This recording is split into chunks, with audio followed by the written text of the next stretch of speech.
Now it's like first come, first serve for camping. So based on the number of cars, I'm pretty sure the place I want to go to will be full. So we'll just need to find a little pullout that's flat enough for us to go camping, and we'll go from there.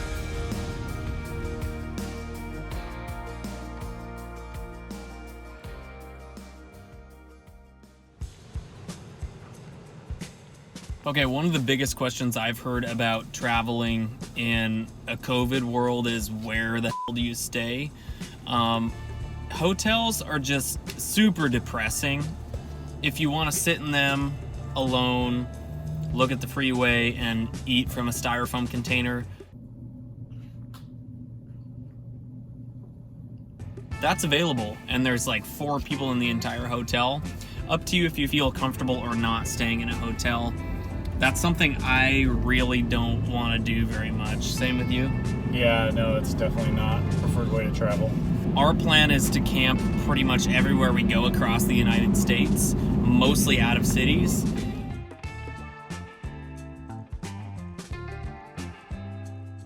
The second biggest question that I hear is, where can I stay if I'm camping? Because a lot of campgrounds are closed, a lot of national parks are day only, a lot of state parks are closed. So 2 really, really quick, big points to make.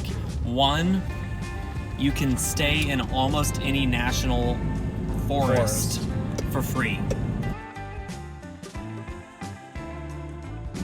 2, you can stay on BLM, that's Bureau of Land Management land, for free. Tonight we're staying on National Forest land in Big Sur, California, but it's a little bit different because you're a little bit worried about getting a spot here, right?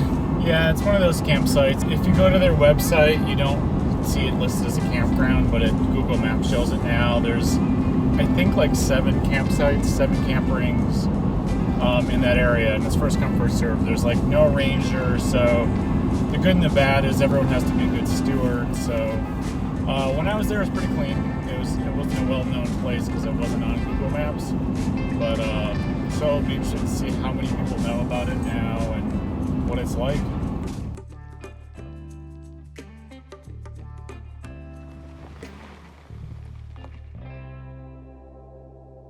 So as we kind of seen, there's a lot of people up here. This is a really cool road. It runs along the ridge of the Big Sur Mountains that are right along the coast. Now it's like first come, first serve for camping. So based on the number of cars, I'm pretty sure the place I want to go to will be full. So we'll just need to find a little pullout that's flat enough for us to go camping, and we'll go from there. Now that makes it really easy. Yeah, we'll see. I mean, the problem is once we get off of this road, there's just not a lot on Big Sur, except for like the big, huge like state forest campground up in Big Sur itself. So fingers crossed. We could camp right there. We actually could. Be a little dusty. Is that pretty though?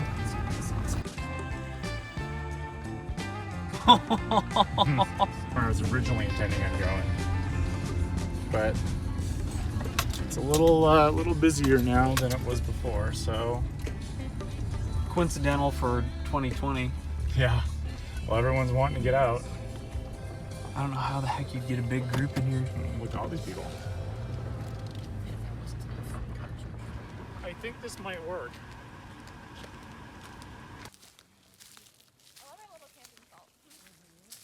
How's it going? Oh, quick question. I heard that hammock might be yours over there. yes. Is it okay if we camp down in that low spot? Oh, yeah. Okay. We'll Cool. come get it. I just didn't want to make sure someone was holding it, so. Oh, thanks.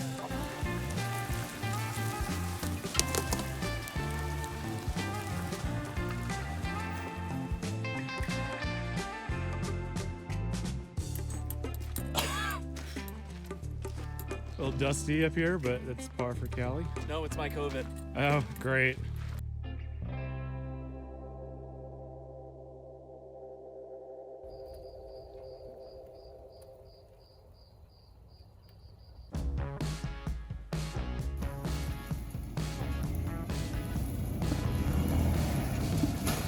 Good morning from Big Sur. Okay, quick reminder about campfires.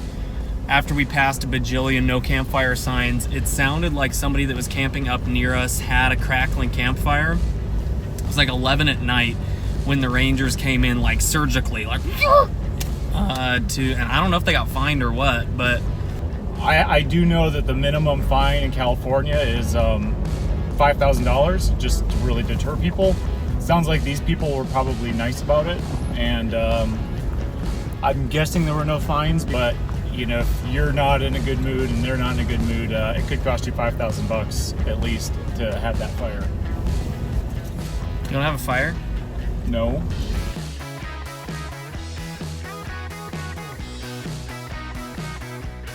Pretty amazing. Looks like there's some campgrounds down there that are all full, even Yeah, with COVID. there's this little campground. It's 2 sites. I think it's walk-in only tents, like right overlooking the ocean. And I know I tried to get a site once, and it opens up on May 1st for reservations, which I don't know what happened this year with COVID. But literally, I was there at like 8:01 trying to get dates, and it was like sold out, sold out, sold out. It's pretty insane. Like, it must be a beautiful site, because I know I tried and couldn't get it. Today we are going to enjoy the day driving all the way through Big Sur, through the city, not stopping in San Francisco, and we're gonna make our way to Napa, where we'll get ready for the week. Park closed.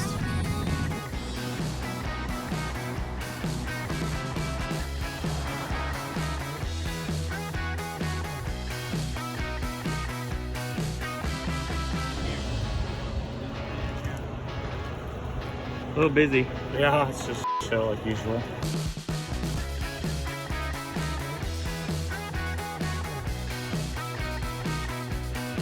Okay, we just stopped just south of San Francisco Bay Area to fill up with gas, and we've kind of run into our first COVID potty break challenge. So here's the thing, it seems like most rest areas actually are opening back up, which is nice and easy if you're comfortable using them.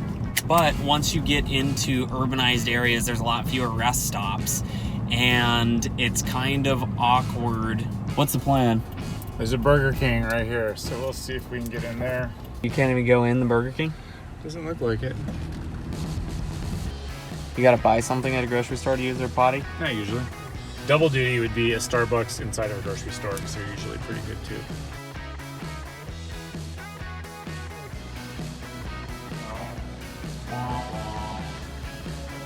Go in a dumpster pretty soon here. Well, took the opportunity to reload on some ice. Yep. If we dumped off something else, so. Okay, not to be crass, but I needed a mask in that bathroom. I need some hand sanitizer. Yeah. Well, after all that, now I need to pee again. Makes me kind of not anxious to be going back through another city, like at all, right?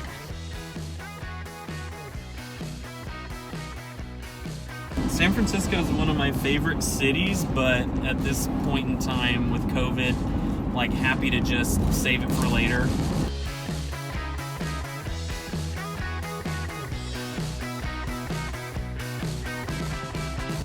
The kind of bummer thing is that I was hoping that we'd at least be able to stop and, you know, get a picture of the Golden Gate, and it was like closed everywhere in the National Recreation area, so bummed out. No, it's all right. Give me a reason to come back. It's pretty cool to drive over it though.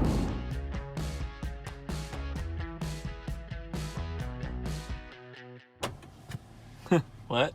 They're gonna let me. We can't camp on the tent spot because we have a rooftop tent, and I think it's kind of like Coachella, like flat camping out there. We'll go camp with the horse people.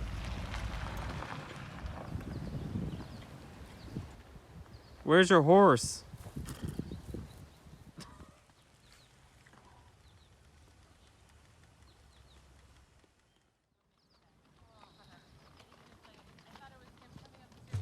Good morning from Napa, California. Happy Monday. This is our first Monday on the road. So over the next few weeks, we're gonna be talking a lot about how work on the road is working for us. But today I wanna talk a little bit more about the places that we're finding to camp and also to be able to set up to work in the mornings. So yesterday we stayed in the National Forest, and as we talked about before, National Forest or BLM, public land. Most places you can stay anywhere for free, But now that we're in Napa, we're really, right next to the city, right next to the wineries. There's a lot less public land to be able to just go and camp on for free. So I want to show you an app that we're going to be using a lot. It's called iOverlander. So what's great about this app is that it shows you camping locations all across the United States. And this shows you anywhere that somebody else has camped that has worked out well for them. So that includes public land, that includes campgrounds, kind of like the one that we're in. We knew that this place was open because, first of all, it's marked on the app open. It's run by a nonprofit, so it's a little bit off the grid of any of the state park systems, national park systems that are closed right now. And the app also gives you great contact information or Google Map information so that you're able to just call ahead, book ahead, and ensure that you have a spot to stay so that you're not left out to dry, especially if you're kind of around a community and you really don't want to be ending up stranded in a city. So, all right, so we got a few more hours to work here. Pretty casual place to do work for a few hours, and then we got to pack up, get on the road, and of course, make a few stops in Napa too. So, peace out.